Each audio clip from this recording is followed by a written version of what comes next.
it stands out against a lot of covers. I mean, it really stands out. I haven't seen no hip hop covers that really can hang with that one.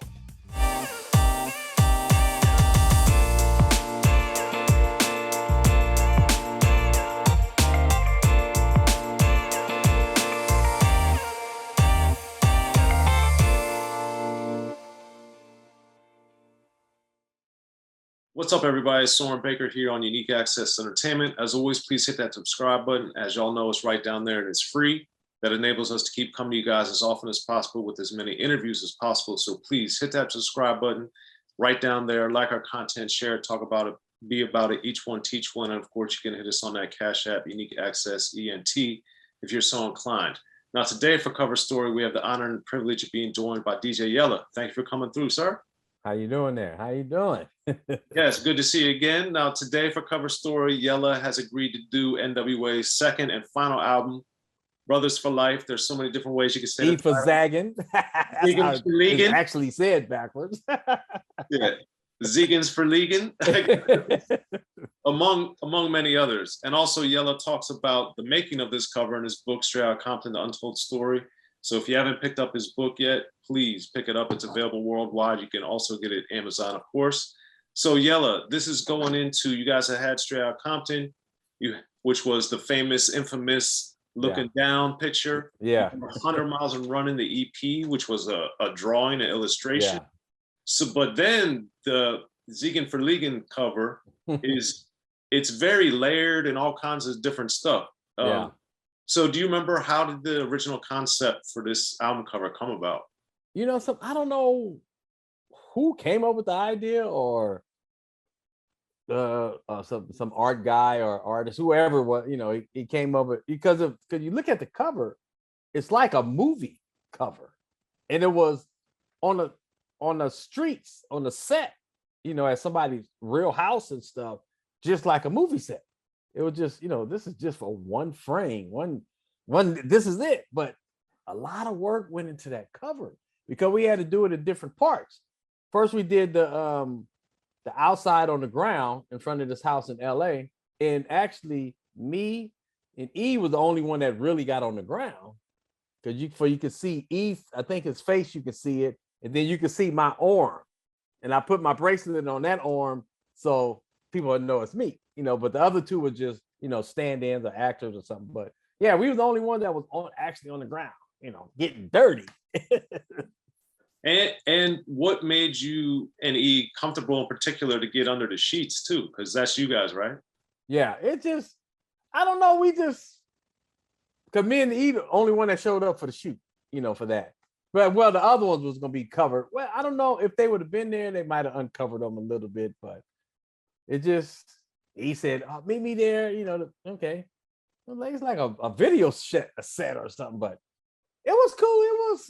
It was different, you know, even though I knew they wasn't gonna see my face or nothing, but it just gave it authenticity, or, you know, something to make the picture real. It seemed like it's real. And then what about like the police tape? You remember how that came about? Yeah, because when they set up the whole, you know, like a little scenery or one-shot scene, you know, the police tape and the cop, you know, the actor acting like a cop, you know, taking a report, you know, it's like a crime scene. So it's just like, that's kind of, I don't think anybody done a crime scene on they, at least I don't know of, that done a cover like that. So that was another unique kind of cover. And then, you know, the second part was done in the studio where we all, you know, I think I was on a chair kind of leaning off to get the, you know, however my position was, and, you know, and the idea was, you know, that we died, but we didn't die. We came back to life or something. So to me, it was like a miniature movie in one frame. It looked just like a movie. And I thought it was amazing given the Eazy-Duz-It cover, the N.W.A and Posse cover, Straight Outta Compton, and then 100 Miles and Running. To have this, it took me a long time to understand, to look at, to see all these different things happening. So for you, as a creative person, when you see just the levels of the album cover progression, what were you thinking? Like, I mean, it's like we grew up, from the beginning to now, just like in the music part of it. The music is more production, more musicians, rare samples, less samples. So we kind of grew up, even on the cover. The cover, that cover looks better than the Straight Outta Compton cover. But the Straight Outta Compton was the album. You can't replace the first one. So that's what made it. It's kind of in competition with itself. This was a better album by far, but the original was the best. I don't know if it was because Q was in it, but it was just the original. It's hard to beat the original of anything. That is true. And then on the Brothers for Life, with that, how do you remember what the idea, the thought was of like them kind of like flying or coming out of the ground and all that? Yeah, I mean, I guess we were supposed to be ghosts, I guess, or souls or something. It was different when I was taking the picture. I'm just in a chair leaning over, and I'm just like, okay, what is this? But then when I guess the guy put it together. I don't even know who the guy who did it. I'm quite sure his name is on the cover somewhere, but it's just like, wow, it's like a whole movie in one frame. I mean, it was ahead of its time too. So with that too, I mean, was that, to your knowledge, that was just E and he just called you guys, the other three of y'all, in and say, hey, show up, we're gonna do this? Or do you know who was in control? Or I remember E told me about the actual the bottom layer of the being on the ground. I remember he told me, I think they were supposed to be there too, but they didn't show up. So we just went ahead and just covered the other two guys up. But everybody had showed up at different times to do the individual ghost shots.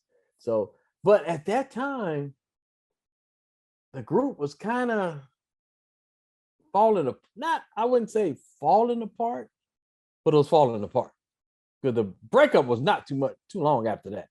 It wasn't no arguments or anything, but it was just kind of at the breakup stage, because we all wasn't there together. Everything started being separate. So the cover took a little bit longer, I'm quite sure, to make it. It should have been a one-day shoot, but it took a little while to do that cover. Yeah, and it is amazing in retrospect, because obviously as a fan on the outside looking in, we had no idea of this stuff, but the fact that you guys were able to do so many videos in a short amount of time and promote it, and it get to #1 on Billboard and all this stuff, and you guys aren't really together. Yeah. Yeah. That's a good one. And it shipped, but the thing it shipped gold, which was a first for probably hip hop or something. I'm quite sure. Nobody else shipped gold. Not in hip hop. I don't think so. Yeah, I think that was unlikely, because the other big records like a Run-DMC or Beastie Boys or LL, those are gradual. And yeah.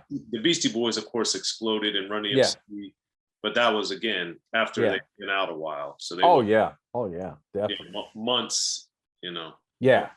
Okay. So then looking back, then what do you think is the legacy of the Brothers for Life cover? That it was unique, different. It stands out against a lot of covers. I mean, it really stands out. I haven't seen no hip hop covers that really can hang with that one.